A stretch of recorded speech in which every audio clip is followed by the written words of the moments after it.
Hello, everybody. Thank you for clicking on the video. You know, we're inching closer and closer to the NFL season starting, and considering that I've already given my prediction kind of technically for the NFC side, I thought, you know what, why not? Let's break it down. Let's look at my opinion for the top 10 quarterbacks coming into this season. Some honorable mentions I'm going to say are the rookies coming in, you know, like Jaden Daniels, Caleb Williams, J.J. McCarthy. But here's the thing. The reason why they're not on this top 10 list is simply put, they haven't played an official down in the NFL yet. All right, number 10, I'm going to say is Derek Carr. Almost not making the list. I'm curious to see where he takes his career for the next 2 or 3 years before he might potentially be out of the league. Number 9, I'm going to say is Kyler Murray. I know a lot of people might not like this, but to me, I think we saw splashes of how good Kyler Murray was last season, considering he sat the majority of the whole season due to injury. We haven't seen him at his best since the 2021 season, and so I think he's bound to have a bounce back year. Number 8 I have is Jordan Love. To me, I'm trying to keep my expectations for the Packers at bay. He is a fantastic quarterback, and that second half of the season was phenomenal. But I'm trying to keep the Hall of Fame expectations and, you know, the second coming of Aaron Rodgers and Brett Favre at bay for now, because he's still a young quarterback and there's a lot he has to prove still. Number 7 I have is Jared Goff. I thought Goff ever since the Super Bowl was a terrible quarterback and he underperformed when the lights got the brightest. But considering what he and Dan Campbell have done to the Lions, being a Packers fan my whole life and seeing how the Lions are in contention for Super Bowl talk, the dude has helped turn around the franchise. And that alone, to me, that's a win. Number 6 is Dak Prescott. Yes, okay, I might clown on the Cowboys, but what can't be denied is regular season Dak, he can get you a win or two. Now, the only glaring issue is playoff wins. Can this dude win the big one? Can he win critical games in the playoffs? Up to this point in his career, I would say no, but what can't be denied is he's still an MVP caliber. He's always going to be in that conversation for the foreseeable future, but I still have him at bay with being this high on my top 10.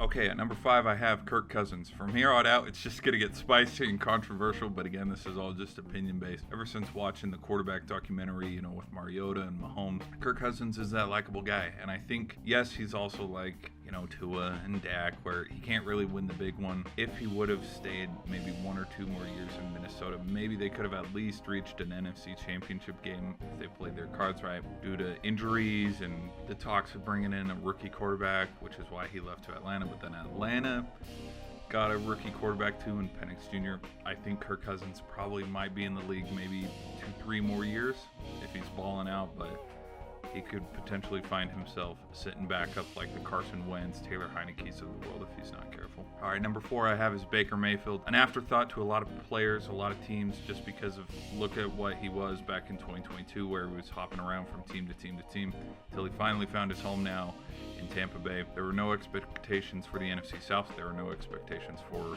the Bucs in general last season. But what did he do? Taking over the shoes of Tom Brady, he was able to lead the Buccaneers into the divisional round where they eventually lost to the Lions. But I think considering the expectation and how much people want to bag on him, I think it's awesome that he's been able to prove a lot of his haters wrong, and I'm expecting a big season for the Buccaneers this year. Number 3 I have is Jalen Hurts. A lot of people will talk about the fall off of Jalen Hurts and that Eagles offense. Elite quarterback where when you need a win, he'll find it, whether it's through the air or through the ground. The glaring issue that I have on why he's a little bit low on this list is if the rumors of his relationship with Nick Sirianni are true, where there's a lot of turmoil in that Eagles locker room. Is that going to affect the Eagles this season, where they become a 7-loss, 8-loss team where they're barely getting into the playoffs at 9-8?